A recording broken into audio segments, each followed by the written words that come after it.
the In Between Fantasy Football Podcast, Season 4. Let's go, baby. Yeah.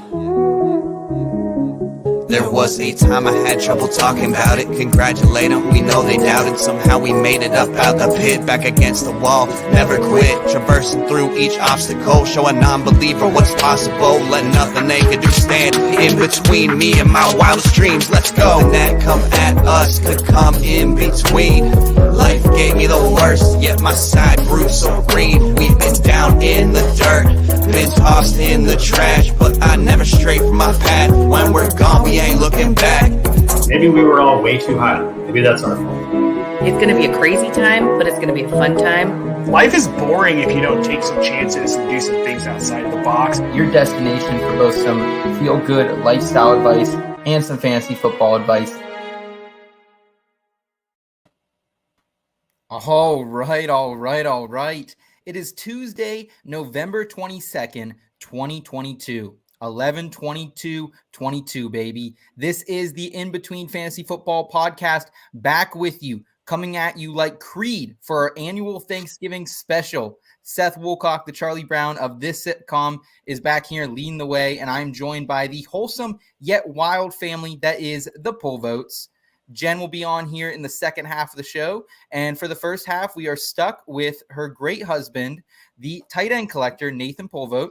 Nate, how are you as we approach Thanksgiving? It is officially Blackout Wednesday Eve here on Tuesday, when all the girls and the boys return home from college and everywhere else they go in the world to their local bars and do what they do. Nate, how are you as we approach this crazy time of the year, in addition to just getting started here in the back half of the fantasy football season? Well, now that I've gotten over you putting Scott Stapp on our thumbnail, I cannot overstate my dislike for that band. I'm good, man. It's been an eventful week already. We're Tuesday. We've had some crazy stuff go on in the NFL that we'll get to. Thanksgiving's coming. I'm not stressed about hosting at all. So, everything's good, man. I'm glad to hear that, Nate. This really is a special time, and I wanted to thank everyone for joining us tonight. We do have a loaded show coming your way, front and center. We're going to talk about some of the big injuries. Week 11 was a kind of a doozy. It kind of went under the radar, but a lot of injuries that we got to break down. Random running back cuts happening today, yesterday around the NFL. What's going on with that? What is the fantasy fallout? We're going to do some temperature check, our annual comparing NFL players to food comps. That's one of my favorite things to do here. And then a fun Thanksgiving Would You Rather. Hopefully Jen will be on with us for that. And then some In the Scopes, waivers, and free agent finds. Nate, I want to welcome in the In Between family with you, my friend. Looks like we have Craig already in the chat, as well as Albert. Buddy? What's up, Craig? What's up, Albert? We appreciate you guys being a part of this IBT family. If you guys are new to the In Between family, thank you. This is your dose of feel-good lifestyle advice with that fantasy sports advice that you need. Please give this video a thumbs up and subscribe to the channel if this is your type of content. We're here on YouTube as well as all the audio platforms, whether that's Apple, Spotify. You guys know where to find us. Nate, we are absolutely loaded, my friend, so I don't want to take any more time. And let's jump right into front and center. Sometimes taking that first step out the door is the hardest thing to do. Give it a chance, you'll be begging for more. Save the spot just for you. We're all somewhere in between. How about you come to the place you can have some fun? Ain't gotta worry about knowing not what it means. Come and give me another, cause the night is young. At least I so thought. This just in. Breaking news. Front and center.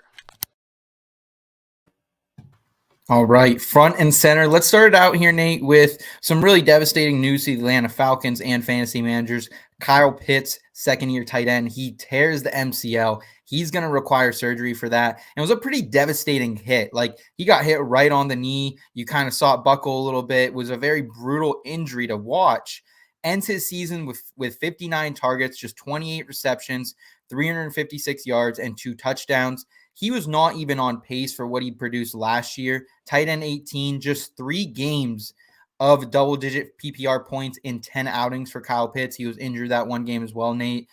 Just a very disappointing season for Kyle Pitts, and you hate to have it end this way. He was my second-round pick in Scott Fishbowl. So, I mean, RIP Kyle Pitts 2022 season, but we were already there. It was over for him anyway. It sucks. You hate to see a player get injured, but let's be honest, for us fantasy managers, it makes it a lot easier week to week because now we don't have to struggle with, am I going to start Kyle Pitts or am I not going to start Kyle Pitts? Let's just hope he comes back next season fresh, ready to go, and this Atlanta offense gets him more involved next year.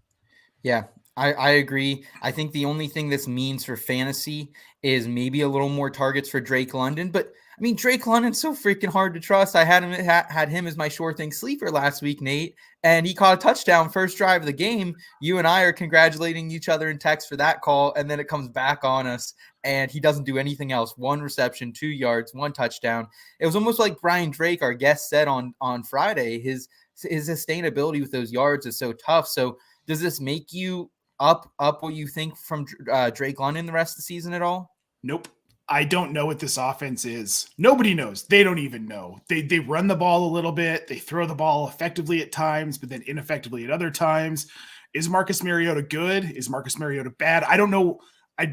Drake London is what Drake London is for the rest of the season. The same thing he's been. Inconsistent, hard to rely on. You're looking for a boom week from him. Boom bust wide receiver 3, I think is, low end wide receiver 3. Yep. I agree. Nate, in other news as well, Wan'Dale Robinson tears his ACL, and he was having a breakout career game, 9 of 13 targets, 100 yards versus Detroit before tearing that ACL. And I mean, again, this is another brutal one. You hate to see these young emerging players, especially in his breakout game, having this type of injury, but it is what we can expect here in the NFL and in fantasy football. How do you break this down for the Giants? Are you knocking Daniel Jones at all? And Darius Slayton, who we've been using the last couple of weeks here, does he take a bump up for you? So Slayton was already pretty high up for me. If Wan'Dale had stayed healthy, it might have dinged him the next couple of weeks. Mm-hmm. I wasn't quite there yet with Darius Slayton, but this does elevate him a little. But let's be honest, Daniel Jones' strength is not throwing the ball frequently. The Giants have to run the ball to win. They got away from that last week, and it really, really hurt them, and they lost the game. A game they shouldn't have lost to Detroit. Ultimately, what this means is this offense is going to stay the same. It's not going to get any more dynamic, barring some other change with their personnel.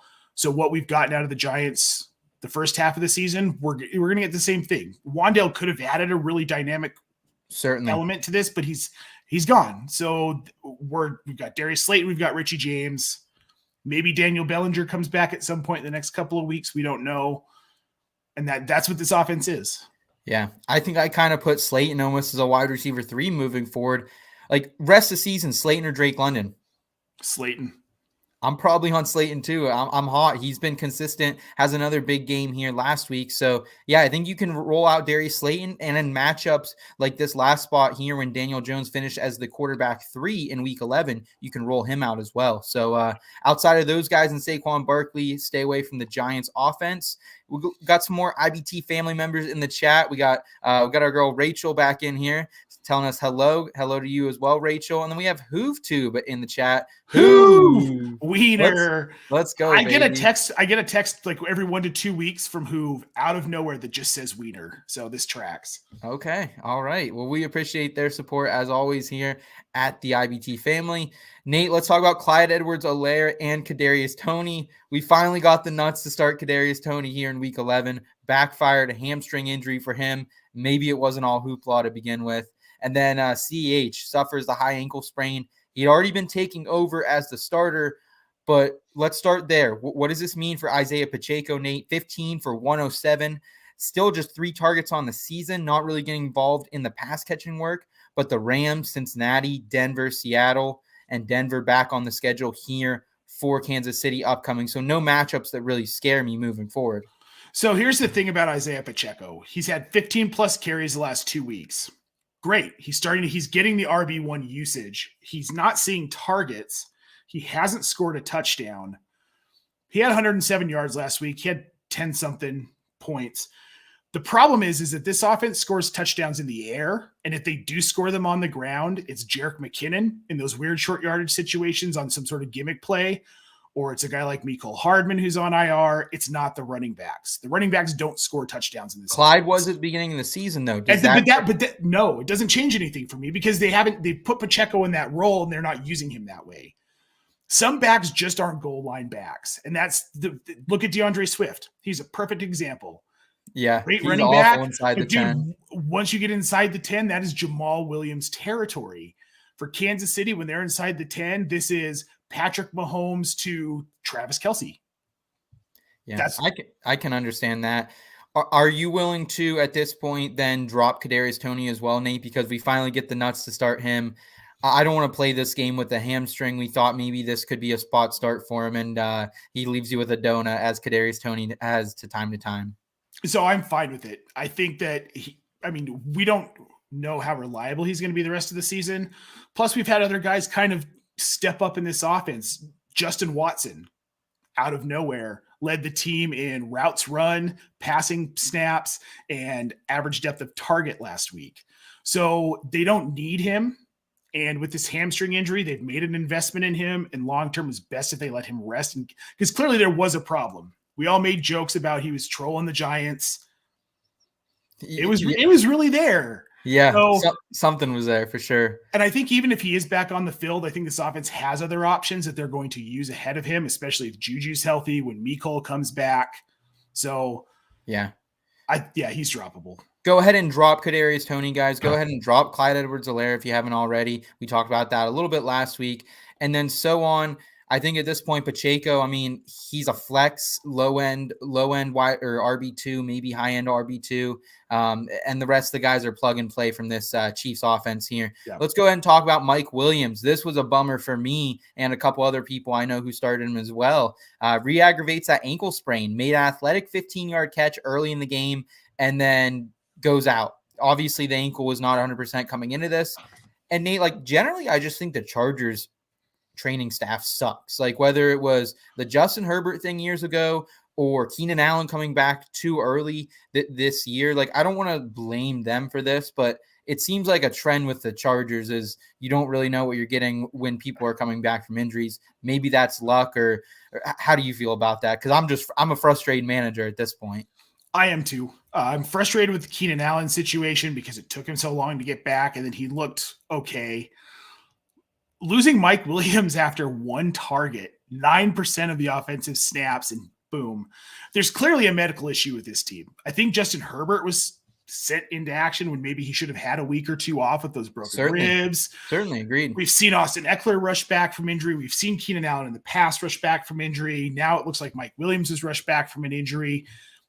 That concerns me the rest of this season because now we have two marquee wide receivers who are dinged up. And we don't know that this team is doing right by them. I'm not saying they're droppable, but if at a certain point, if they're not getting back on the field and we're in the fantasy playoffs, don't you think you have to pivot elsewhere? I absolutely agree that Keenan or Mike Williams, if you needed the spot, you could drop him depending what we see this week. But I'm expecting a multi-week injury absence from this, at least to get him right. Keenan Allen had a really nice game in his first one back. But Josh Palmer seems like honestly the one to roster at this point, which crazy coming into the season. We wouldn't have expected that, but he had 2 TDs this last week. So I like Palmer coming up. I will say, though, you got to keep some faith in this Chargers receiving core because of the schedule. Arizona, Las Vegas, Tennessee, Indy, and the Rams. That is almost as great of a schedule other than Indy that you can get towards this end of the season. So keep the faith, I think, but it is frustrating and it makes me for future years want to downgrade almost Chargers players a little bit because of this issue here. Yep. Matthew Stafford, Nate, re-enters concussion protocol. It is brutal right now for the Rams. They are out of playoff contention at this point. Who knows if Matthew Stafford comes back? We've talked a lot about concussions in the past. How do you feel about this for Matthew Stafford, Nate? Well, I think Matthew Stafford's out for at least 2 weeks, which is fine because his fantasy value has just plummeted this season. He really hasn't been great. He's throwing a ton of interceptions again without the touchdown upside. The Rams just aren't scoring points. This offense has sputtered. I think what I saw was their 3-7 record through 10 games was the worst record by a Super Bowl champion the following season in NFL history. That's bad. And they have just, the whole offense has been inefficient. Without Cooper Kupp now, they don't really have a lot of electric weapons. Van Jefferson, maybe if they can get him more involved, but you're looking at John Wolford for the next 2 weeks. The only player I think on this offense that has any value those 2 weeks is probably going to be Allen Robinson, because Wolford's going to lean on the veteran presence. Van Jefferson is only in his 3rd season and hasn't played a ton. I think there's a chance we can, but don't bank on that with Allen Robinson. Yeah, you don't want to go out and like he got a touchdown this last week, but without it, he had about 7 or 8 points. So, it's not something you want to chase. Kyron Williams, I might be interested in playing him because of this next news, and that's Darrell Henderson Jr. gets released today by Los Angeles. And I made a tweet, and I think it's like how I thought about this is I wonder if they were in Madden franchise mode. They're scrolling down to release Cam Akers and go one too far to the D and Darrell Henderson and accidentally click A on Darrell Henderson, because Nate, this makes no sense to me. We saw Darrell Henderson obviously in the doghouse this past week, got no run at all. Cam Akers had 14 touches. Kyron Williams had 7 for a couple yards as well, plus 2 targets. So he was in the doghouse. But how does Darrell Henderson go from the starter a couple weeks ago to out of Los Angeles, especially after everything Cam Akers has done this year and how Henderson's been a way better running back for them? What the hell is this about, Nate? I wish I could tell you. When I saw it today, I double checked the account to make sure that it wasn't a parody account. Yeah. Because I didn't believe it when I first saw it. Kind of how I felt about another thing we're going to talk about here in a minute. It doesn't make sense to me unless they believe that all of a sudden now Cam Akers actually is going to be good. I mean, they gave him the ball 14 times, or they're completely abandoning the run game. I do think Darrell Henderson is on the last year of his deal, so maybe that's part of what it is here. But I think they're just saying, okay, maybe we're done with the season. It looks like Albert's saying Henderson is dealing with an injury as well, so maybe they just have the roster space to keep him. I don't know. It's just a mess in Los Angeles. And I guess the one thing I'll say about Kyron Williams, why I like him moving forward, is he's great in pass protection. Maybe the best running back they have on that roster. Well, I think especially now without Darrell Henderson in pass protection. So I think Kyron Williams, I don't think the ceiling's super high, but he's had a couple points the last couple weeks. So in some deep 12 plus teams where you really need a running back, or 14 plus teams, 16 plus teams, Kyron Williams is a name to look at. You can roster Cam Akers at this point, but I don't really want to start him, Nate. No, we've reached the Kyron Williams part of the 2022 season, folks. Welcome. Yes, we are here. We are proud for it. Nate, let's talk about another running back here. Melvin Gordon released by Denver. And this is another one that really doesn't make any sense for me. I know the fumbling issues have been a concern. The post-game interview wasn't great for Melvin Gordon. But Chase Edmonds just suffered a high ankle sprain in this, and Latavius Murray got all the work, Nate. So what do you think? Let's just talk from a fan perspective. You're a Denver Broncos fan. What does this move mean to you? Because Melvin, at least, man, he wore his heart on the sleeve, and he at least gave his all for the last 3 years in Denver. I honestly don't know what to say about this. I'm becoming less of a Broncos fan, and I'm starting to lean more on your Steelers for my fandom because it's far less painful. It still sucks, but yeah. It sucks, but in comparison, mm-hmm. I don't understand it. I get the fumbles, but you're also looking at a team where now you have a guy who hasn't played meaningful snaps in 3 seasons as your RB2. You've got Latavius Murray, who hasn't been asked to carry the ball 15 or more times a game, but 3 times a season since 2017. So this is your backfield now by choice. You could have kept Melvin Gordon, and you just lost Chase Edmonds, and you did all of these things having lost Chase Edmonds to IR. 17 for 49 plus 4 for 4 and 23 yards for Latavius Murray through the air last week, Nate. So Latavius Murray, I think moving forward, he's probably the guy here as far as fantasy goes. 3 of of his 4 games have been double digit in the last 4 outings with Denver here. Worst finish in that last month is RB31. So he's a low end RB2, high end RB3. Like, we're at that point in the season, we're talking about these replacement running backs, and Latavius Murray, I mean, kind of lucked into a situation here in Denver if you had him. But how about it, man? Because I know a lot of people picked him up when he was still in New Orleans out for that London game as well. So just a crazy situation here, Nate. But Latavius Murray, like, I'm willing to throw him out there now.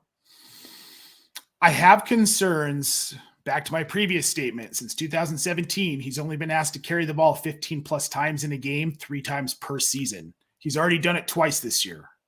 The Broncos have 6 games left, 7 games left. Do you realistically think that he can carry the volume on a team? Yeah, I do. I honestly think he's going to get it. I mean, he got 17 carries. He had 21 touches this last week. So I do think he can do it.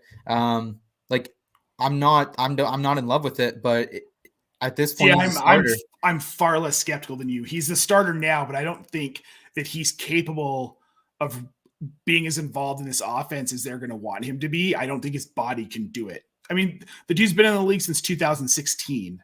Mm-hmm. My kid wasn't even born yet. Hey, that's all right. That's when I was graduating high school, but all good. Take that back. He's been in the league since 2013. Okay. I mean, dude, he's got tread on the tires. I'm not saying he doesn't, but I'm comfortable with Latavius Murray as a low end RB2, high end RB3 moving forward. He's a starter for a team. He just had 17 plus PPR points this last week. It's not great, man, but this is where we're at. We're talking about Donta Foreman and these type of players at this point. Kyron Williams, Cam Akers again. It's like, this is where we are. That's a fair point. Beggars can't be choosers here.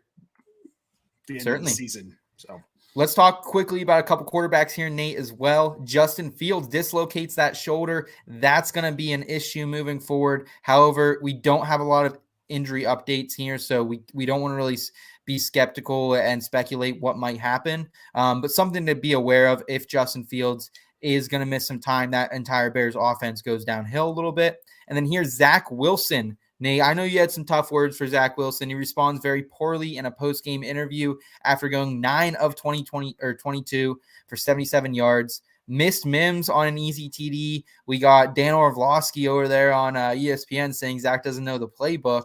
How do you feel about this, Nate? Because I know after the game I said I'm not totally writing him off, but I was disappointed with the performance. But that was before those comments as well. This is a guy who doesn't care. Zach Wilson is in it for the fame and the fortune part of it. He doesn't care about winning, or he cares a little bit, but he cares more about the fame and fortune part. He's a star in New York City, man. Like, it doesn't get much bigger than that. But when you go out and complete 9 passes for 77 yards in an NFL game, that your defense shuts down an offense and a running game that was capable of putting up far more than 3 points on you in 4 quarters. And then he basically is like, whatever. After the game, Robert Saleh needs to bench him. He is acting like a petulant little child. And I know this because I have a 5-year-old. And I'm pretty sure that my 5-year-old would have been more remorseful for that poor performance against New England. This was a division game. This was an important game for New York to win. They're up there. They're in contention. But this team isn't in contention with Zach Wilson at quarterback. If they ride him the rest of the season, they'll finish last place in their division. Well, you brought up a couple weeks ago, this might be a possibility. Robert Saleh has not committed to Zach Wilson moving forward as the starter either, so keep that in mind.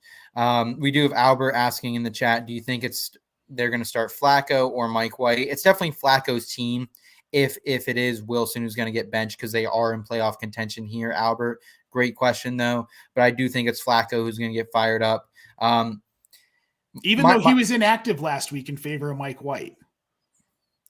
Yeah, I don't know if that has something to do with special teams or something else, but I don't know. I still think it is Joe Flacco. I understand what you're talking about. I agree with you. I completely agree with you. I was just curious your take on that part of it. My last take here on the Zach Wilson situation is I'm still not going to write him off. He has a lot of maturity to improve on here with the Jets. Garrett Wilson was frustrated at times. You saw Mims frustrated at times. If they want to be a great team, which they have the potential to be led by this defense and coaching staff, it is his time now. The pressure is on Zach Wilson. And if he doesn't compete this year, Jimmy G's a phone call away, So I think the pressure's on. Garrett Wilson moving forward, he's a little shakier than he was. However, I think you still got to roll him out as a wide receiver 3 at times. Want to quickly get to a couple things in the chat here. First, we got Dee. She says, hello, boys. Happy Thanksgiving week. Happy Same Thanksgiving to you as well, Dee. Hope you're doing well over there at the lake house. She says, well said, Nate, as well. And then here we have our guy, Hud Bolt 12, with a little bit of a question for us here. Nate, let's pivot before we jump over to our next segment. Christian Kirk or Keenan Allen, PPR rest of season? I think I got to take Christian Kirk here, Nate. I'm still a little concerned that we don't see the end of Keenan Allen's injury history here in 2022. I'm with you. Christian Kirk, is going to likely be on the field. But as we talked about earlier, there are injury concerns with all of this Chargers team. So I'm with you. I'm rolling Kirk. I will say, though, I did bring up that very favorable schedule for the Chargers. So keep that in mind. Like, it's risky. Like, what is your tolerance for risk? If you have really good receivers and you're looking for a flex option, maybe Keenan Allen is that guy. But I actually kind of like the schedule for the Jaguars here after this next week against the Ravens. They have the Lions, the Titans, Cowboys not so good, Jets not so good, but Texans. There's 3 of 5 good matchups in there for Kirk. So I would stay Kirk unless I needed to. But great question there from our guy Hud. Hope you tune back into the channel, subscribe. We appreciate the question. Here we got a question from Rachel. Nate, we can help her out with this one. Cousins or Jimmy G as QB2 in Superflex? We'll start Dak for sure this week. Man, brutal week for Kirk Cousins, Nate. Yeah, he didn't look great, but Minnesota just in general didn't look great in that game, it was ugly. However, nope, because Minnesota's playing New England this week. Yeah, but they're playing Dallas the Giants, which isn't a great matchup either. But we saw Jared Goff kind of shred him, so I would feel better about going with Dak, especially. Oh no, she said she is playing Dak for sure. She's looking for Jimmy G. Okay, Jimmy G against the Saints. Well, see, when I'm typing and someone says a word and it screws me up. Let's see here. San Francisco against New Orleans. Mm-hmm. Both of those aren't phenomenal matchups, but I'm going to say that I like Garoppolo's all-around weapons better than I like Kirk Cousins. So I would go Garoppolo in week 12. Garoppolo is safer. Cousins Much might safer. have a little bit higher of a ceiling any given day, but it's primetime Kirk too. Like, Rachel, you got to think about that. Yeah. Primetime Kirk is scary. We saw primetime Kirk a little bit this last week as well, Nate. So something to keep in mind there. But yeah, Rachel, Jimmy G is a safer play for sure this week. Yeah. As sad as that is to say, Kirko Chains is in retirement until further notice, Nate. Hopefully forever. Here we have our guy, Richie Laura. What's up, Richie? Appreciate you making us part of your Tuesday night, man. Should I drop Allen Robinson or Pacheco for Latavius Murray? And then he says, should I pick up different defense this week? I have the Patriots. Let's start here at the first question. I would certainly be willing to drop Allen Robinson for Latavius Murray. I think Pacheco and him are kind of in that same tier, but Latavius has a little more of a floor because of that pass catching work that he's been getting, Nate. And Gordon's been getting a lot of receptions and targets too. So I definitely prefer Murray over both of those guys. Robinson, I'd be quicker to drop though, especially with the CEH injury. Nate, how do you feel about it? The CEH injury doesn't really move me much on Pacheco. Allen Robinson, I'd probably hold because he still has that touchdown upside. And again, like I said, I think Wolford could lean on him the next couple of weeks while he's in for Stafford. Pacheco, however, like I said earlier, I don't think he's going to be scoring touchdowns. If he does get one, it's a one-off. You're not going to be able to predict when it is. And Kansas City's playing the Rams this week, and they've given up 5 rushing touchdowns this season. I think that's one, though, that they're going to get ahead early, though, especially with Wolford out there, who it's likely going to be. I think they could just keep running Pacheco. So I don't mind dropping either one for Murray here. Richie, if you have any other options, send those in the chat for us, and we'd gladly get to those. I'm saying I would drop him for Allen Robinson. Nate is saying Pacheco. I don't think we're really going to come into agreement there. And then here on the Patriots side of the ball here, should I drop a different defense this week? I have the Patriots against the Vikings. The Patriots defense has been really good, man. So if you need to, if there's better defenses out there, like the Steelers against the Colts, I don't mind that one. Chiefs against the Rams would be great if one of those two defenses are out there. Nate, any other defenses? Ravens, Jaguars, maybe, but I think those first two I mentioned were pretty decent. Outside of that, it might be holding the Patriots defense. I'm not dropping the Patriots defense for anybody. Best secondary in football right now. They rely on their defense to keep them in games, which we saw against New York when they couldn't score. They have Minnesota this week, which I think is still could be a good matchup. I think they'll get Kirk Cousins rattled. I think they'll get interception. I think they'll get a couple of sacks. I still think Minnesota probably wins the game. Then they've got Buffalo, but Buffalo's been shaky. And then you've got Arizona, Las Vegas, and Cincinnati. You finish at Miami, but still they've been tough against Miami. This is a good defense that doesn't have a bye week rest of season. I'm hard pressed. If it's me, if I have New England's defense, I'm not dropping them the rest of the season unless something changes and they all of a sudden just get terrible. Yeah. I would drop them personally, man. Bills, I don't want to start them against the Bills. I know it's a great secondary. I don't want to start them against the Bengals, and I don't want to start them against the Dolphins championship week. Those are semifinals and championship week. Like, I'm holding my breath in those games that they still get lit up.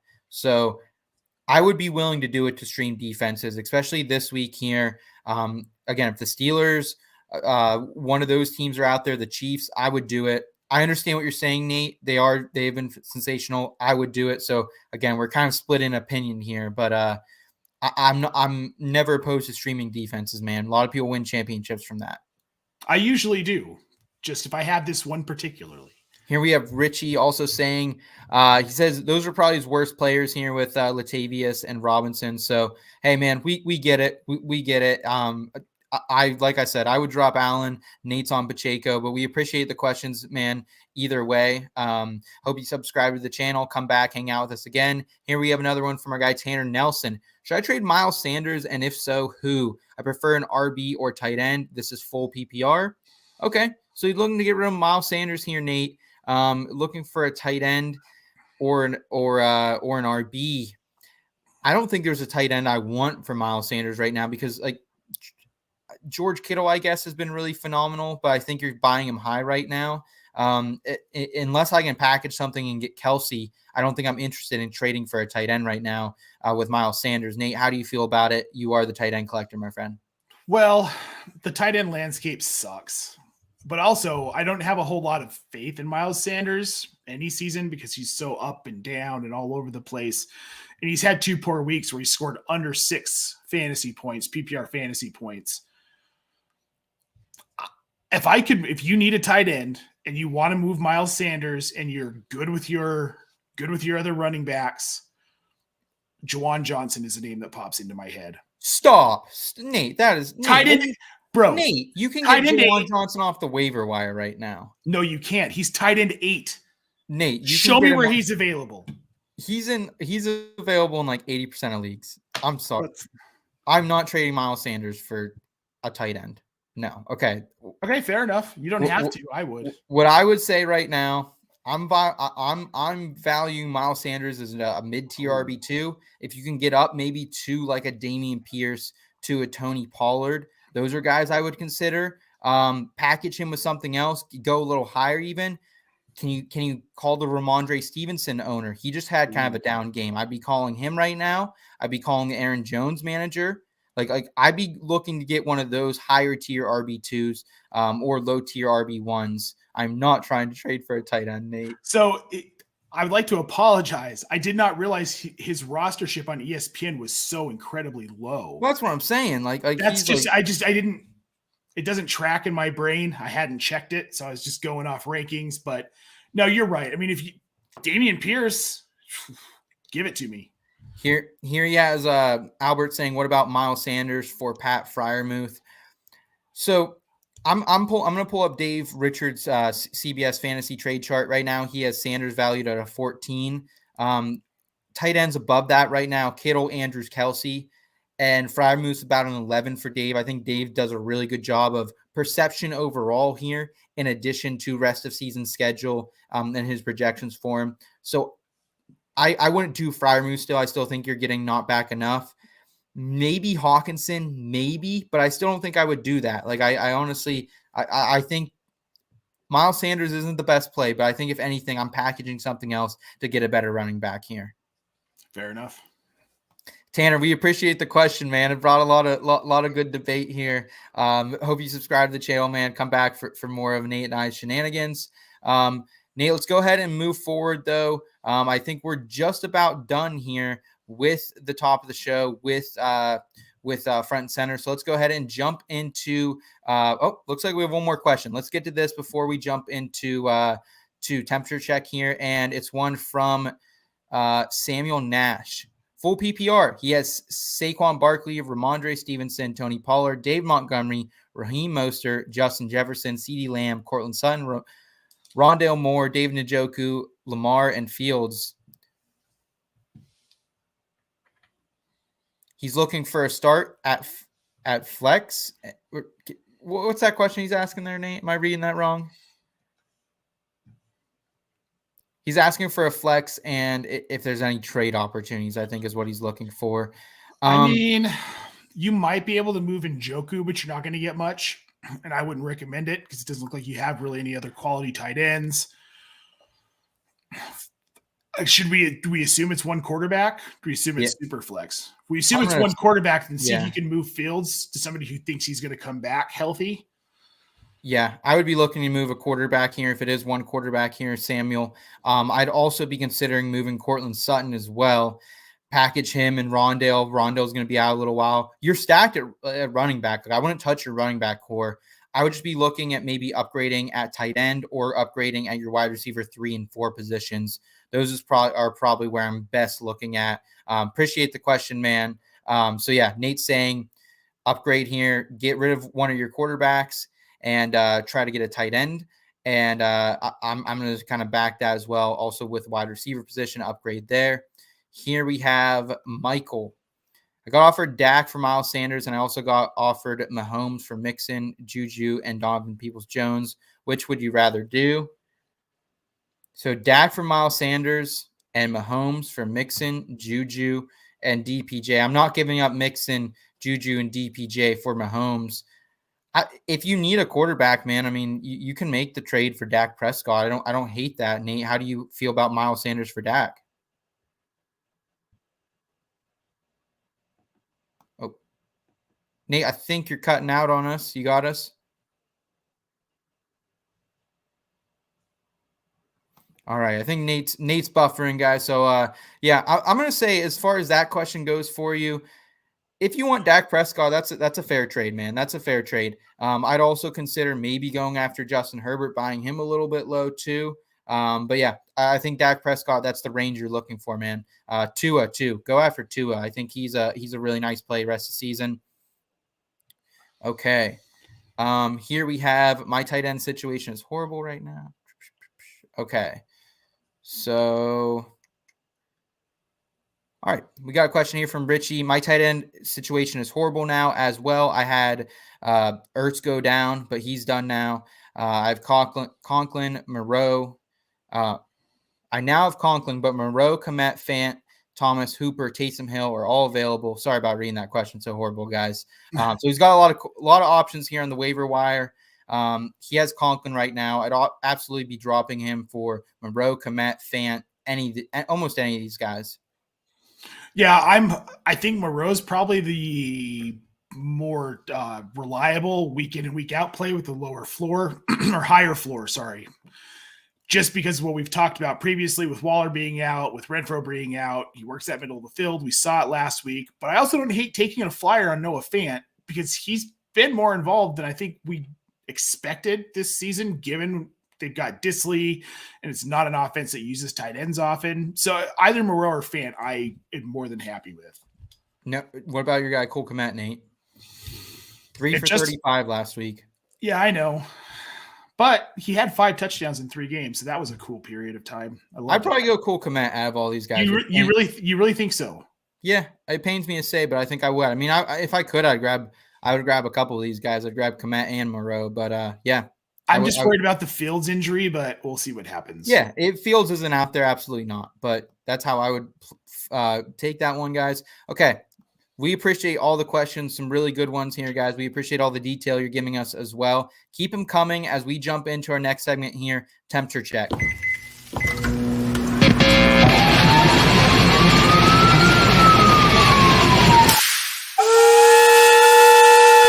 Temperature check. That's really spicy. Holy All right, temperature check. Nate, we are back making food and player comparisons in the spirit of Thanksgiving. This is one of our favorite segments of the year, man. And before we jump in, Nate, like, what is your favorite Thanksgiving, whether that's a dish, side dish, whatever that is? What is number 101 for Mr. Nate Pulvo when it comes to Turkey Day? Well, my father-in-law, Jen's wonderful father, Ed, has taught me how to basically smoke a turkey on a charcoal Weber grill. Since we had that, and since I've started being the person, we're the people who host, I've learned how to cook it. It has become my favorite part of Thanksgiving is that Weber charcoal grill smoked turkey. Close second, though, is the corn casserole I make because it's delicious. Okay. I also do love corn casserole. Corn casserole slept on as hell. So, Nate, let's get into these comparisons, my friend. And why don't you take this first one? Give us who you think is comparable to a Thanksgiving dish. So I'm going to go with Jamal Williams. He is ham.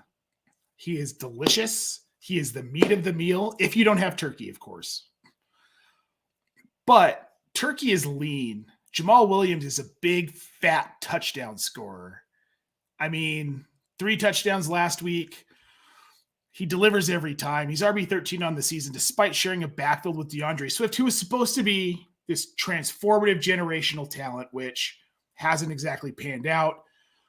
Jamal Williams, if all else fails, you give him the ball at the 2 and he scores a touchdown. And if just like ham, how like burn your turkey, you just go to the store and get a damn ham.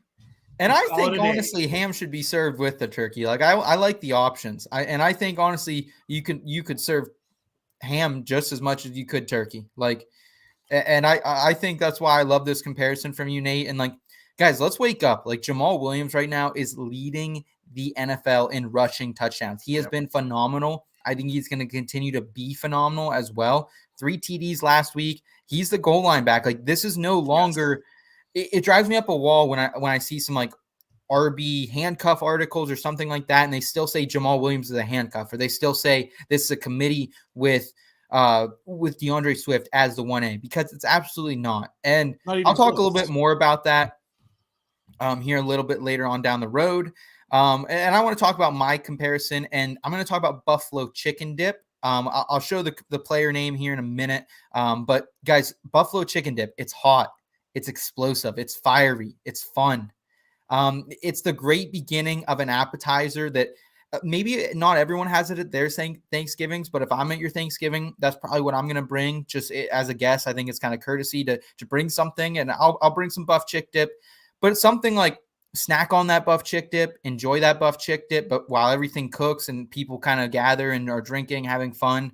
But don't eat too much because you'll fill up on it. And you'll also regret it later if you eat too much of it, if you eat it later on. And guys, it sounds a lot like here DeAndre Swift. Buffalo Chicken Dip is DeAndre Swift. It belongs at the event. It's a great commodity, but you can also overdo it. And if you do, you'll regret it. And guys, let's wake up, because DeAndre Swift has had 1 game of 12-plus touches this year, and that was in week 1, Nate. So this kind of goes along with your hand pick. DeAndre Swift, he's awesome. He's explosive, but he's also risky as hell to keep eating it, you know? Well, when you've got a guy who simply can't score inside the 10-yard line, we saw 2 weeks ago they gave him a goal line carry, and he got bounced back like he was like a little rag doll, which is why they're going to Williams. And Swift has value in the passing game. He's quick. He's agile. He can get around the edge. He's getting touchdowns too at times. He's getting touchdowns at times, but not the 13 that Jamal Williams has. not the league-leading touchdown pace that Jamal Williams has managed to maintain. Look, I love DeAndre Swift, but you have to temper your expectations with him this season, rest of season, and next season when you're drafting him. He has a ceiling, and it's probably a middle-of-the-road RB2. Yep. Especially when you've got a guy like Jamal Williams. But if Williams is gone, they'll find somebody else to fill that role because Swift just can't do it. Yeah, it's a bummer. Buffalo chicken dip, love it. But that's how we roll here. Nate, I want to talk about another comparison for me this year, and it's that fall mixed drink. And I'll talk a little bit about the fall mixed drink. So this is like that thing you kind of see tucked in the corner. Maybe your aunt or your uncle brought it. They don't really say anything about it. It's in a jug. No one's talking about it. No one's drinking it. But then, by the end of the night, you kind of make your way over. Oh, what is this? Kind of smells like fall in there, a little cinnamon stick action, and then you sip it. Oh, that's pretty good. Oh, you have a glass. Oh, that actually kind of made you get a buzz rolling, And then you're like, man, I should have been sipping this all day long, but no one was. Just like how this player, people should have been playing all season long. People should have been rostering all season long, and they've been phenomenal. 10 plus PPR points in 5 straight games, 9 plus PPR points since week 4. He's been a consistent hero, wide receiver 28 since week 4. Guys, give it up for Donovan Peoples-Jones, the fall mixed drink of your Thanksgiving. I really like this. We've highlighted him a few times. My lovely and beautiful wife, Jennifer, has highlighted him a few times as well. Certainly. He's the deep threat. Yep. He's the only deep threat in this offense. Amari Cooper's that middle level threat who can get deep at times, but Donovan Peoples-Jones just goes. And we've seen him doing it for 3 seasons now. And what's more exciting is he gets what could be a very explosive, talented quarterback next week. I mean, I'm personally hoping he sucks, but that's for another show. But he could be, this could elevate Donovan Peoples-Jones rest of season to be a kind of wide receiver who, if you've got him stashed, he could be a league winner in this offense rest of season. I mean, dude, he's just been so consistent all season long, And I think he's going to continue to be that, and the upside is just going to increase. He finally has had 2 top 25 wide receiver days in PPR formats these last 2 weeks. So I'm riding high with DPJ. And Nate, I think you have one more on here as well if you want to go over this food comparison as well. So this one, I'm going to go the way that you went with this. I'm going to wait. I'm going to do the slow reveal because I really like that style. Rolls. You never really think about the rolls, right? I don't. No, they're always there. The rolls are always on the table at Thanksgiving. You always put one on your plate. You always eat it. But do you remember that you had the roll? No. Not necessarily. You slap some butter on it. You set it on your plate. You forget about it. Then at the end of the meal, you're like, oh, my roll gets to clean up all of the gravy and all the awesome sauces.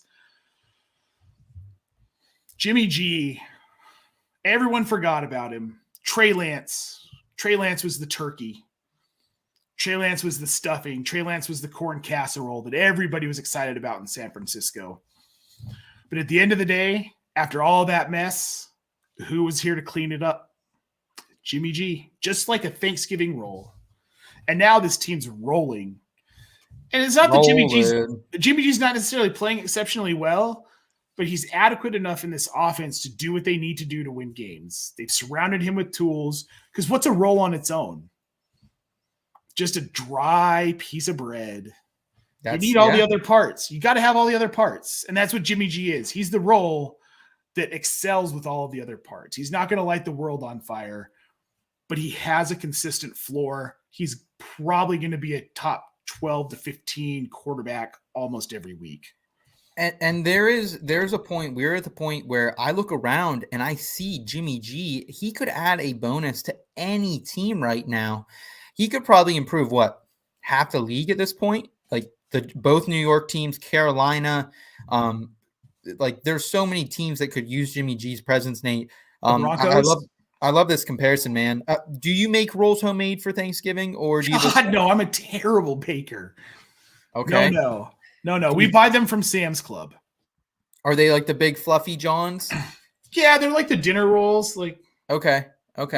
Yeah. All right, man. Well, I love the comparisons here that we got.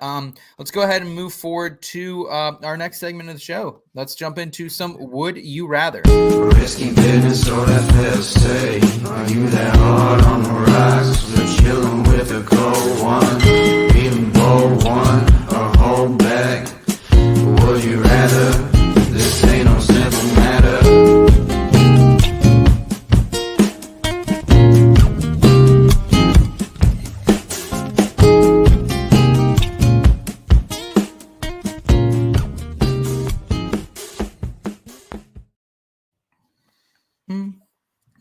Would you rather, baby? Let's go. All right. And to do this, we're going to bring in one of our IBT family members, one of our staff members. He's audio editor extraordinaire, the man with the plan, Mr. Kyle Jim Scott. What is up, Kyle? How are you doing tonight, my friend? I'm doing great, Seth. Thanks. If you'll remember correctly, a couple weeks ago I was on here. I said I want fall weather. I want it to be colder, and my wish has been granted. It has been freezing out here in Southeast PA. Not what I wanted. You got the full extreme, man. We didn't have like a gradual, getting cooler. It kind of got a little cooler and then got warm again, and now it's winter. That's what we got here too. It's not fair. It is not fair, but hey, boys, Thanksgiving's here. Like, it's a little bit of a break from the so mundane work week we get to do every day. Kyle, how do you like? Are you a Thanksgiving fan? You like this time of year, man? Yeah. I'm a big fan of the fall holidays. I like them all equally, but I like Christmas more. Okay. That's what we like to hear. Kyle, can you explain the game that we're about to play? And before we jump in, I think we do have one more person I think we can get in here in a minute as well. But go ahead and explain what we're playing today. Do we have Santa Claus on deck here? We have someone special? Not Santa Claus, I'm afraid, but we do have someone. Explain what would you rather and what we're getting into. Yeah. So it's in the name, Would You Rather? I'm going to ask you a question which has some options, and you're going to tell me what you would rather do. It's, it's a lot of fun. Okay. Let's freaking do this. And to do it, guys, we're going to go ahead and we're going to try to welcome in another member of the IBT family. She's the fourth leg of this podcast here each and every other week, that is. Let's let her in. That is the woman with the plan, Nate's right-hand woman. I guess maybe she's Nate's right hand technically. But Jen Polvo. Jen, how are you doing tonight? You got us coming over clear.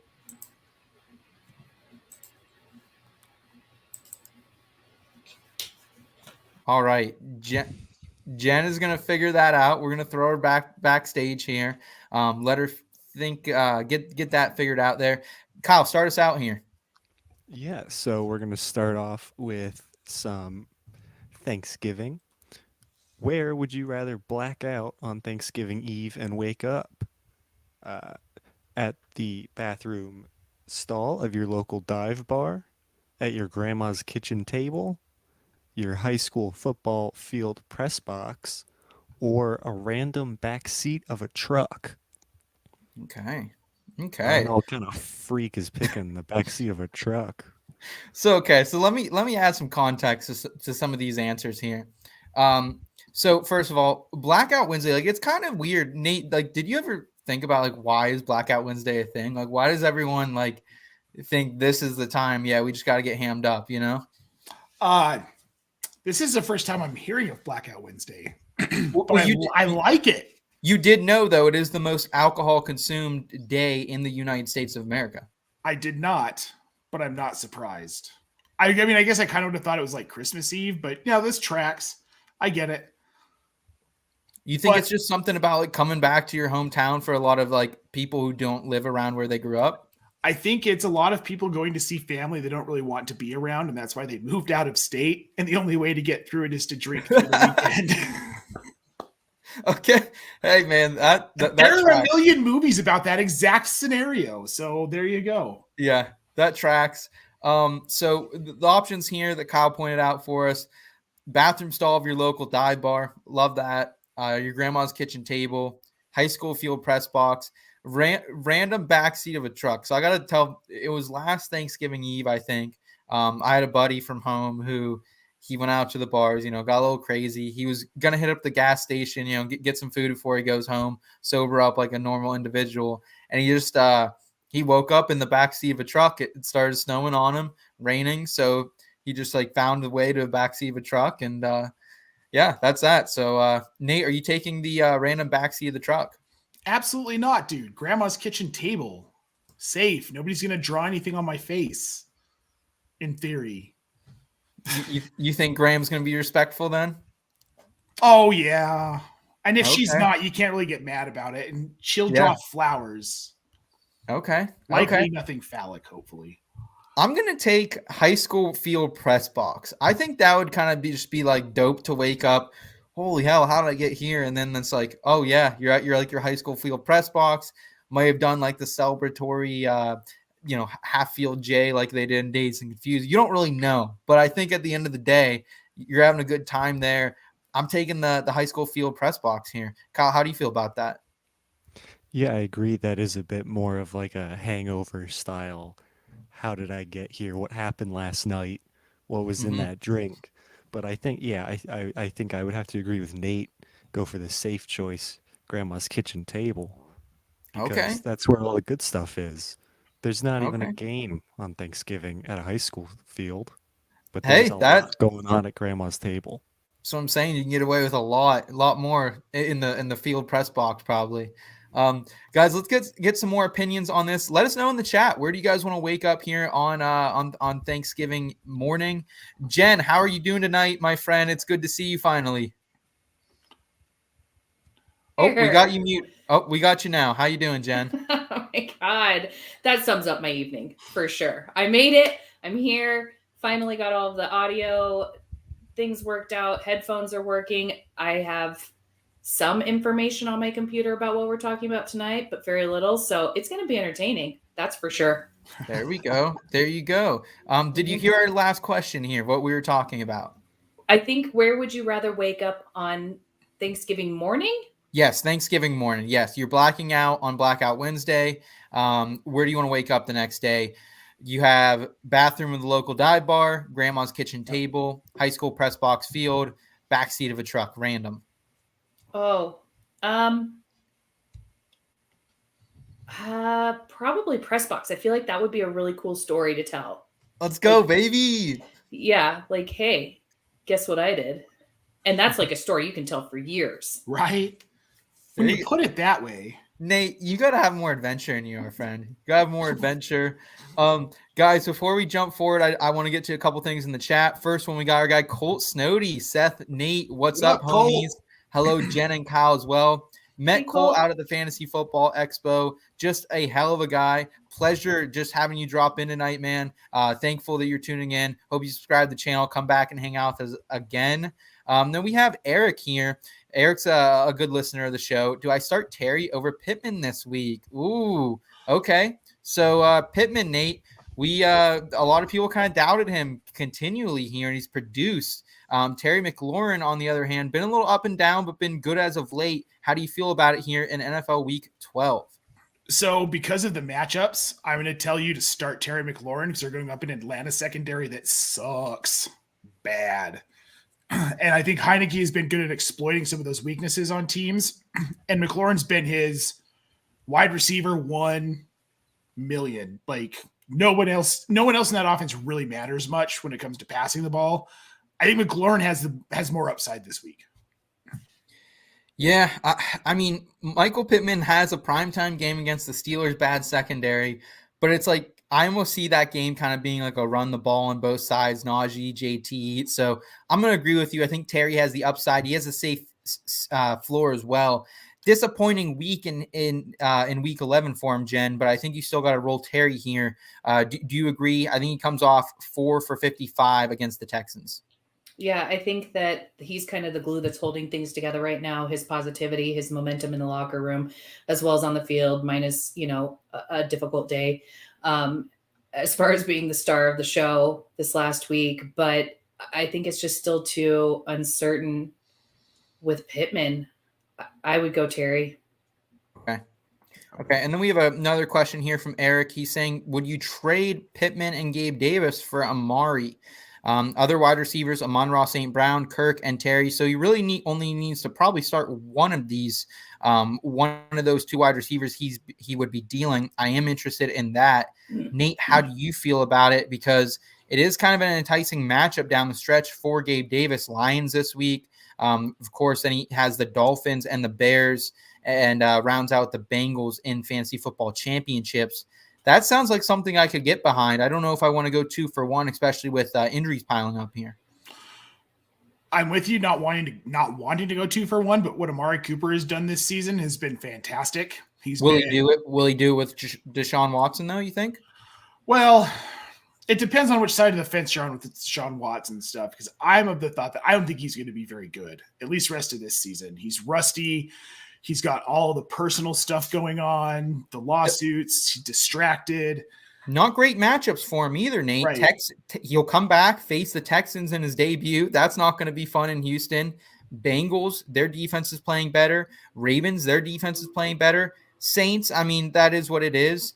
Commanders in the championship, and Commanders have been great lately. So I don't really think I want to do that. I don't think I would either. Gabe Davis, this offense is trying to get him more involved. He had more targets and stuff on Diggs in the first half last week. So they're clearly trying to use him. I think it's only a matter of time before he's probably a beast for the fantasy playoffs like he was last year.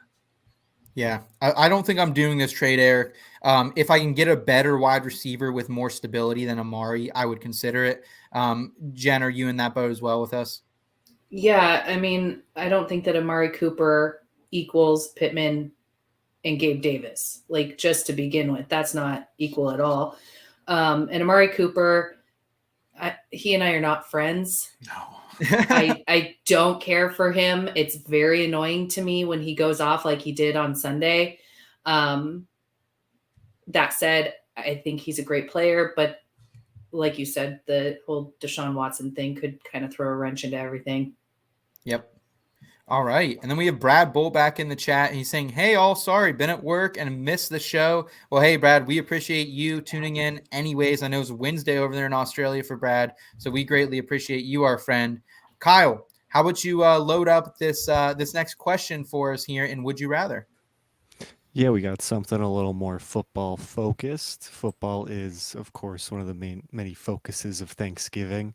So would you rather start Gabe Davis or Jamal Williams on Thanksgiving? All right, so playing right into the hand here, we got Gabe Davis. He's going to be firing up against the Lions at 12:30 p.m. I kind of love those early morning games there, Nate. How do you feel about Gabe Davis there, or Jamal Williams in the same game as well? I'm going to take Jamal Williams because the guy's just been a touchdown machine. I mean, he's got 4 games this season. He hasn't scored a touchdown and only one single touchdown game. Otherwise, he's had 3, 2, 2, 2, 2, 2, 2, 2, and 1 touchdown games. He's going to score. We don't know what Gabe Davis is going to do. Detroit's not great, but Buffalo's on a short week, having had to travel to Detroit last minute, go home to go back to Detroit. I think Jamal Williams has a multi-touchdown game this week, and I think he probably gets 60, 70 yards on the ground. I agree with you on Gabe Davis here. They looked out of sync a little bit before the second half of that game, not getting a lot of practice time this week or last week. They had some virtual meetings. Jen, are you riding with the upside of Gabe Davis or sticking with Jamal Williams, who I'm pretty sure he got a touchdown last year for the Lions on Thanksgiving as well? Yeah, I'm sticking with Jamal Williams. I mean, he's proven himself week after week. Like you said last week, 3 touchdowns. How can you not start him? Yep. All right. Great question there. Kyle, let's go ahead and move forward in Would You Rather? Yeah, so moving on. What Thanksgiving movie would you rather watch? We got The Blind Side, Tower Heist, Jack and Jill, or A Charlie Brown Thanksgiving? Ooh. So have you guys all seen all these movies? First of all, I would like to know what qualifies any of these besides a Charlie Brown Thanksgiving Thank you. as a Thanksgiving movie. So, okay, Yes, I have seen all of those movies. Okay, The Blind Side they have a scene on Thanksgiving. It's a very One scene. scene. Yeah. They're like eating dinner all at the like the coffee table, and then Michael was like eating it all at the table, so they all join him at the table and like do it super traditional. Very sweet moment, touching moment in the film. Tower Heist happened during the Macy's Thanksgiving Day parade, so also very prominent as well for Thanksgiving. And Jack and Jill, I think the first couple scenes are in Thanksgiving. Awful movie though. I mean, God, that movie should have never been made. Adam Sandler plays the guy and the girl in that one. So, yeah, that's how, Jen. That is your answer. And Kyle. Okay, well, because we've got a kiddo who's now, I guess, into movies, has an attention span to be able to sit there for 22 minutes and watch a Charlie Brown Thanksgiving. That's gonna be mine. Plus, it's sentimental to our childhood. You can't ever say no to Charlie Brown. Yeah. Nate, how do you feel about it? Jen makes a great point. Charlie Brown, I mean, it's only a 30-minute program compared to these other ones. You're hour and a half, 2 hours in. Well, I mean, we grew up on Charlie Brown Thanksgiving, obviously, because we're old. Old but- and young alike, Nate. Well, the youngins can say this too. Seth, Kyle. That's true. I grew up on it. Yeah. Mhm. Yeah. It was Okay. Okay, so it's not just an old person thing. I Yeah. love it. We're old though. It's the only one that says Thanksgiving in the title. It's the only one that's actually a Thanksgiving production at all. What's the sentimental side? Like Charlie Brown Thanksgiving. Okay. Here we have Brad in the chat saying, never seen Charlie Brown Thanksgiving. Probably as Thanksgiving isn't a thing here. Wow. Didn't even know. Wow. I guess it is a very American thing. So, man, 1000% American. I apologize about that, Brad. That is awful, my friend. Cheers to you nonetheless, buddy. I think I'm going to go Tower Heist. I haven't seen that one in a while. And like, that's like what? Ben Stiller, Eddie Murphy. Like there's some really good actors in that, man. I like Tower Heist. It is a good movie. It's funny. It's suspenseful. It's a good movie. I do like Tower Heist. Kyle, you're shaking your head at me, man. It's just, if we're counting a movie that takes place that has the Macy's Thanksgiving Day parade in it, then I would say my favorite Thanksgiving movie is Miracle on 34th Street. Which is also a Christmas movie. Fair. I thought you were going to say Die Hard's a Christmas movie is what you're going to say, but No. That's what I was saying no to. Hey. No, but I would pick Charlie Brown Thanksgiving because it's 20 minutes of pure cinema. It's all killer, no filler. Snoopy makes all killer, no filler. Jelly beans, popcorn, and pretzels.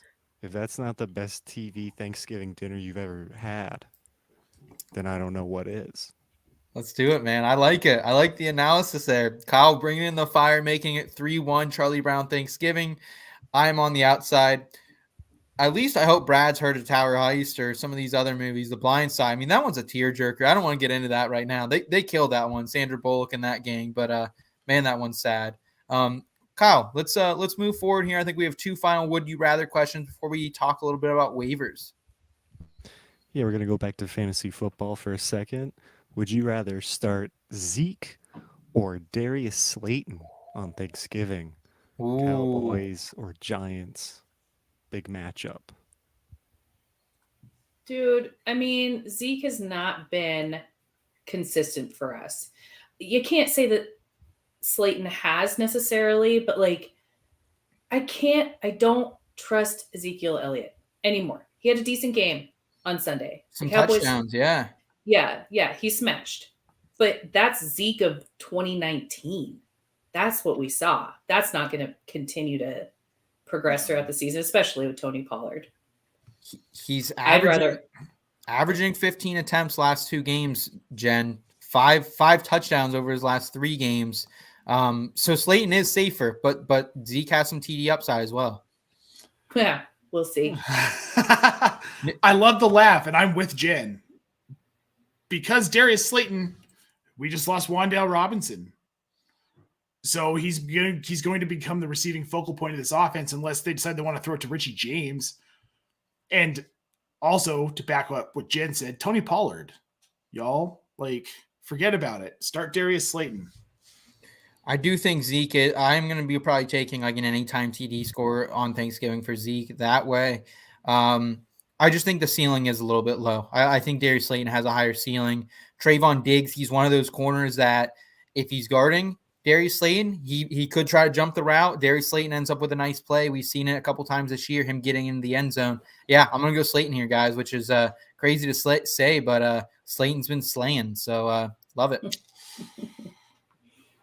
Kyle, let's giddy up here. I think we got one more. Yeah, we're going to round it out with one more Thanksgiving-themed question.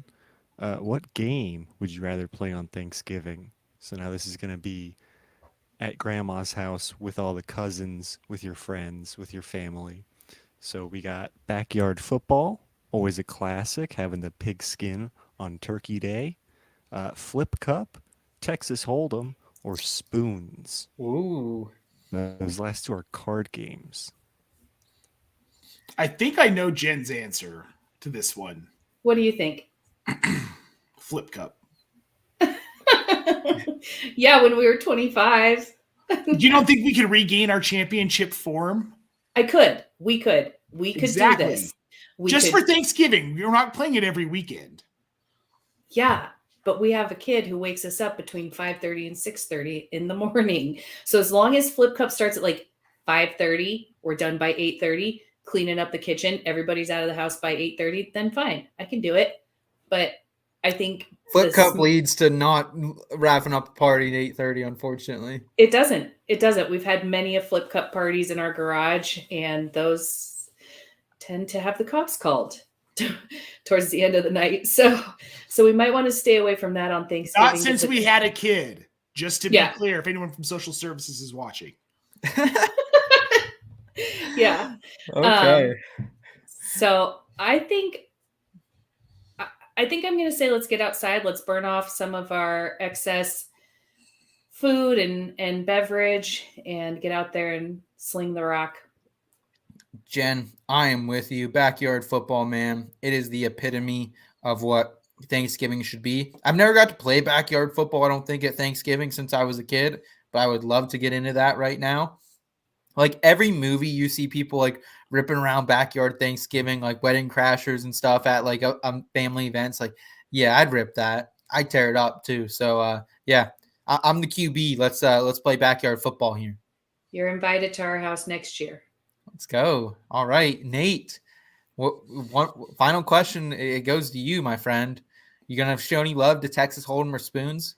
Nope. I'm not good at poker. I don't play because I lose all of my money very quickly.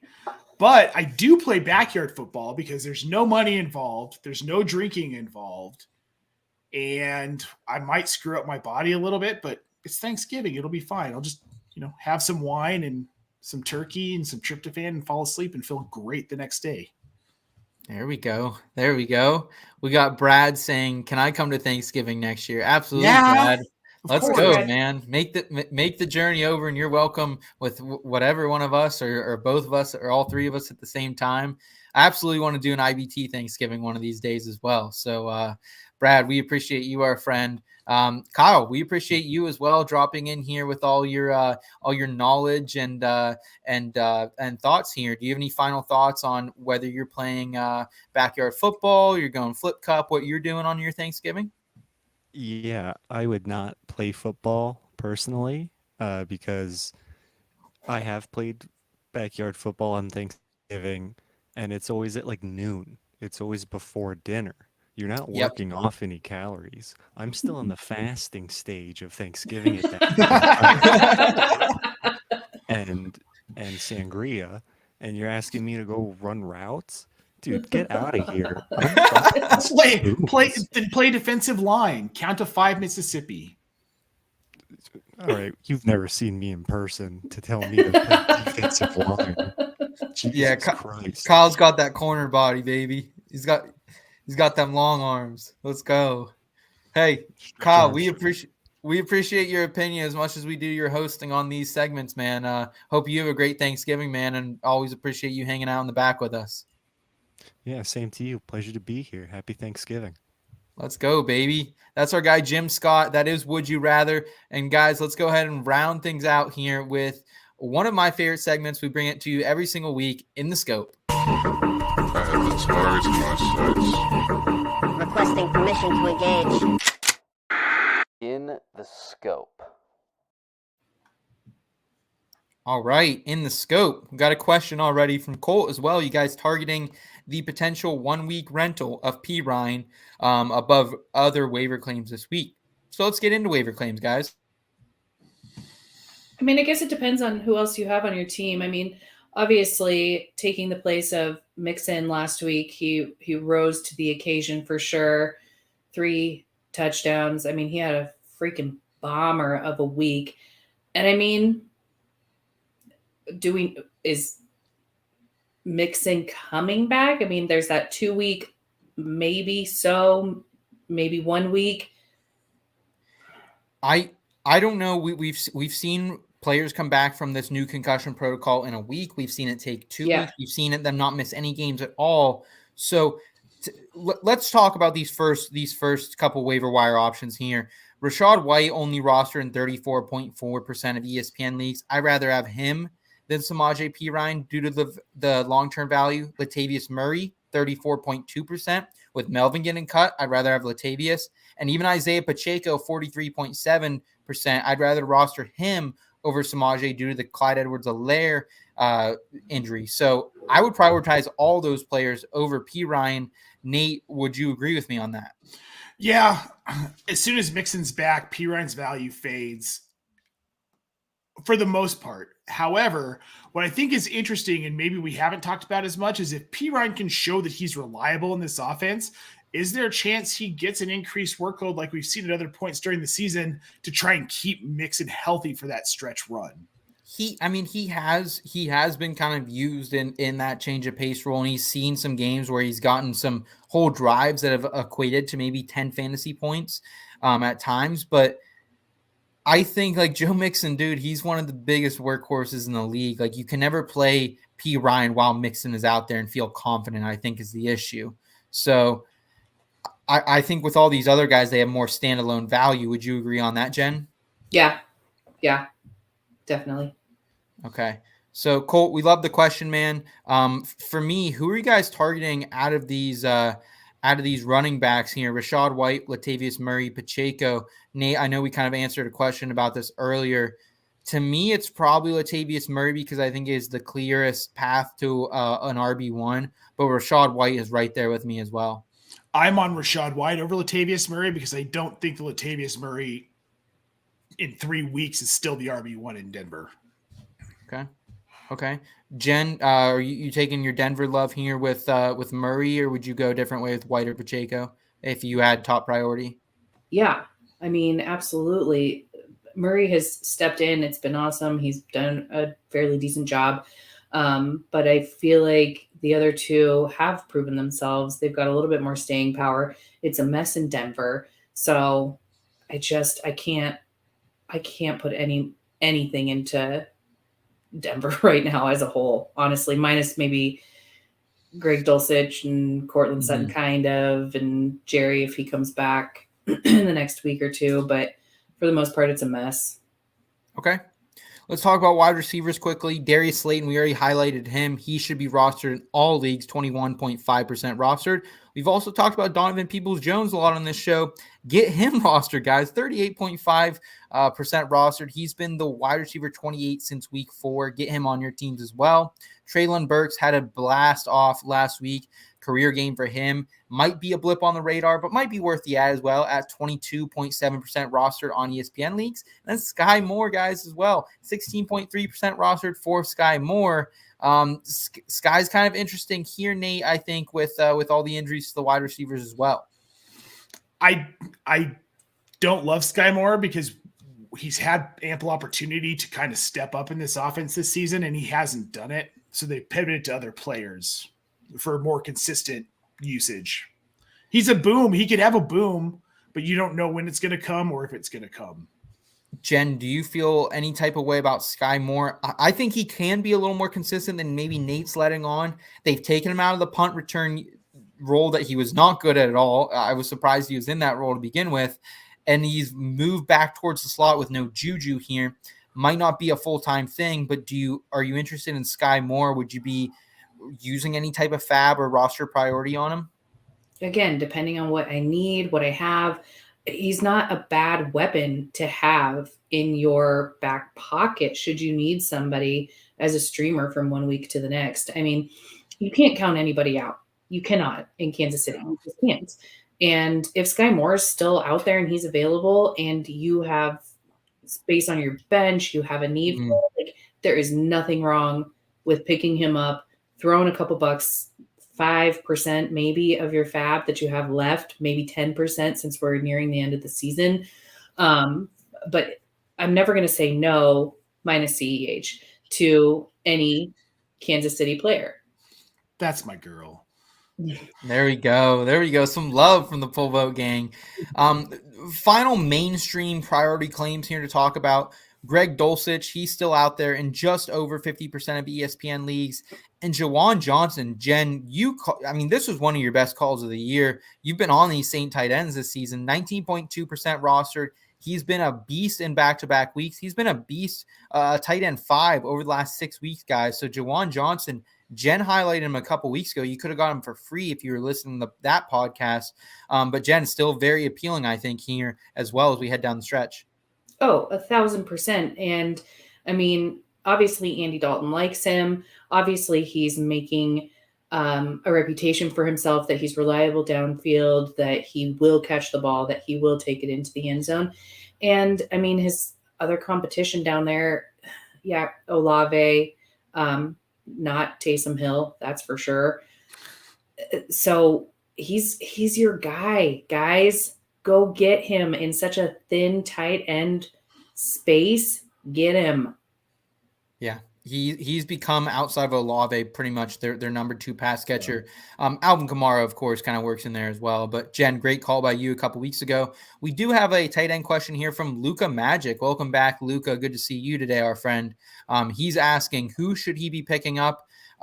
Whether that's in half PPR, he has the opportunity to go Conkling, Dulcich, or Ingram.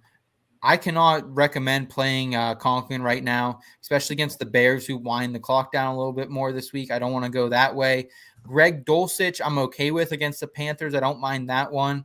I normally would rip Evan Ingram out with some confidence, but they are playing the Ravens this week, the Jaguars. Roquan Smith's going to be out there. Patrick Queen, some very talented linebackers. Jen, do you have a lean one way or the other here? Dulcich. Safest option for you? Yeah, hands down. Nate, you had Dulcich as your sure thing sleeper of the week. He didn't hit our criteria, but he still had above 7 PPR points. Do you roll back with him? Yep, absolutely. This is a good matchup for him too. So yeah, I still like Evan Ingram. Like, if you can roster 2 tight ends or if you can stream Evan Ingram in the future, I would do so. But just against the Ravens, they have been a better defense here. And like I said, that linebacking core got a lot better with Roquan Smith joining it. So I don't like him quite as much this week. Great question, though, Luca. We appreciate you tuning in, as always, our friend. Here we have a question here from Colt asking, do you think Josh Rosen, cough, cough, Zach Wilson gets benched this week? Kind of talked about this a little bit earlier, Colt, in the show. He spent a little bit of time on it. Nate actually went on a really nice rant about Zach Wilson. But I don't know. It's tough. I can't say with certainty because I know Joe Douglas, the GM, would not be happy about that. Jen, we didn't really get to hear your perspective on Zach Wilson, though. So do you have any additional thoughts you can offer, Colt? Dude, this is such a polarizing player right now between, sorry if I double down or repeat anything you guys have said, but between his press conference, his attitude, I don't know. That it's just like he hasn't been named as a starter, obviously. Right. For team morale, I would say you bench him because the team's not really behind him right now either. I think that you take what happened last week, you bench Zach Wilson this week, put him in timeout, basically. You're going to put him in timeout. Yeah. He's going to think about what he's done. He's going to think about what he hasn't done. And he needs to make a plan for himself moving forward and what he means to this team. I love it. I love it, Jen. I love that analysis on it. Colt, we appreciate the question, man. He's saying, sorry, I missed that in the beginning. No problem, man. The more the questions, the better. We just are really happy you're tuning in tonight, man. Guys, let's go ahead and move into our In the Scope candidates. These are the guys that we can add after waivers run. You probably don't need to spend any fab or waiver priority on them. Nate, why don't you start us out, our friend? So we've talked a lot about this Broncos backfield tonight with the release of Melvin Gordon. Is Latavius Murray going to be the guy? My In the Scope this week is journeyman running back Marlon Mack, who recently was signed by the Denver Broncos. Then he was elevated from the practice squad with Mike Boone going to IR. Now he is the running back 2 in Denver. With the release of Melvin Gordon, he's sitting behind Latavius Murray. And while this seems crazy because he's recovering from an Achilles injury a couple years ago, this is a similar time frame to Deontay Foreman kind of going off last season. So Foreman was a non-factor for most of last season, but when they needed him, they activated him and he balled out.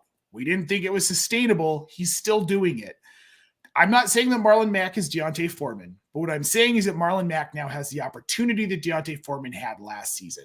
He's stepping into an offense that's in trouble, that's having a hard time running the ball, but needs to get away from the passing game because they haven't been successful.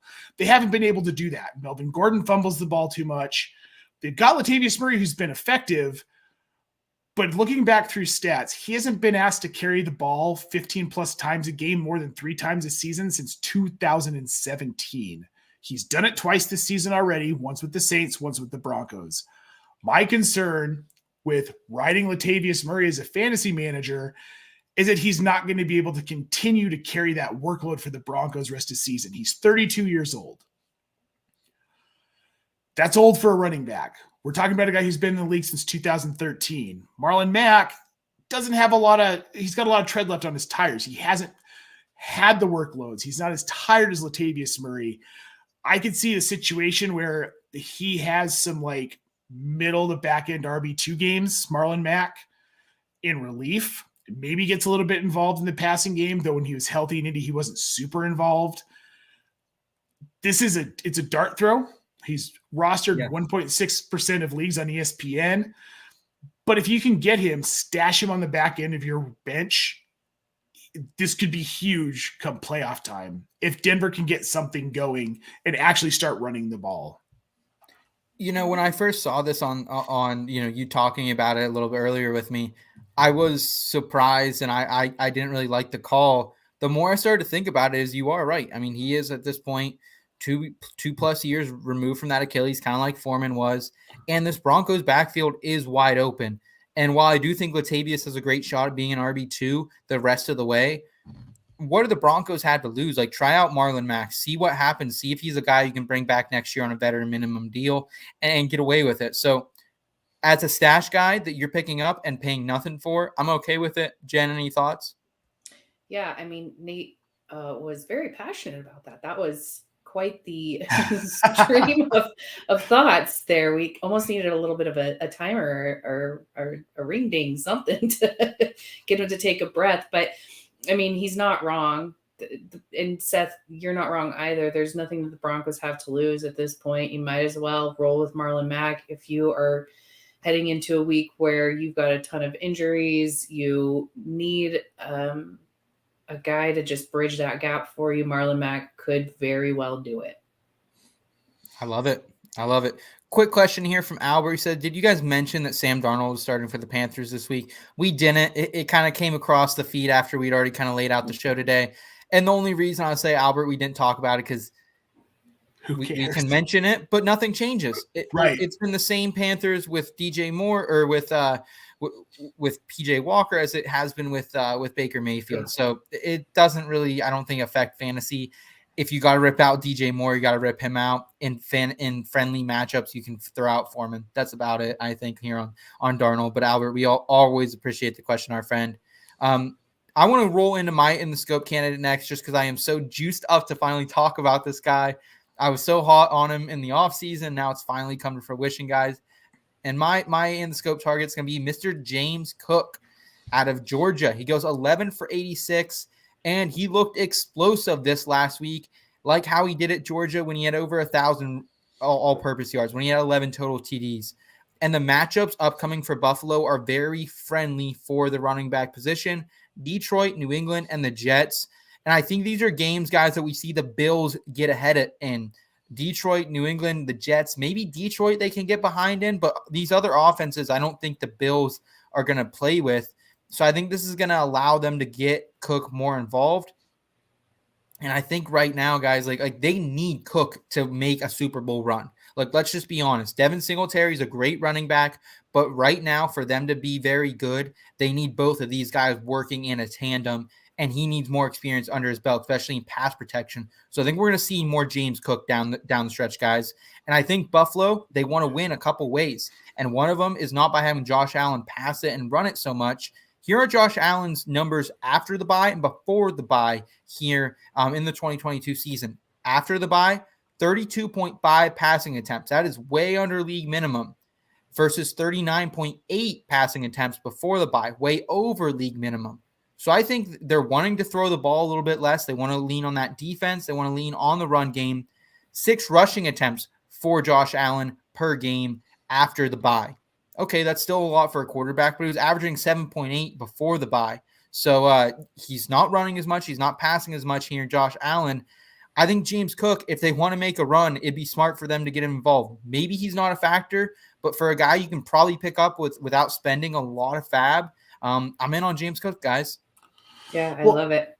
The thing that's interesting about Cook, because I wrote about him this week in my column for In Between, is that he had 16 snaps last week. 13 were run plays, 3 were passing downs. Yep. He had 11 touches, 11 carries on those 13 running play snaps. Then on the 3 pass play snaps, he was targeted 3 times. So he might not have a ton of opportunity every week, but when he's on the field, they're using him. Mm-hmm. And we saw it, 11 carries for 86 yards. He only needed 11 carries to put up 8 PPR points. Well, standard fantasy points. This is a good call, Seth. Thank you. I appreciate it, man. I love James Cook. He was super explosive in college. And like, I finally saw that, like he's one of those runners who he gets out of the gate and then he finds the hole and he explodes a little bit. And we finally saw that here in week number 11. So I'm thrilled about it. Sounds like you guys are thrilled about it as well. Jen, bring us home with your in the scope candidate here for week number 12, please.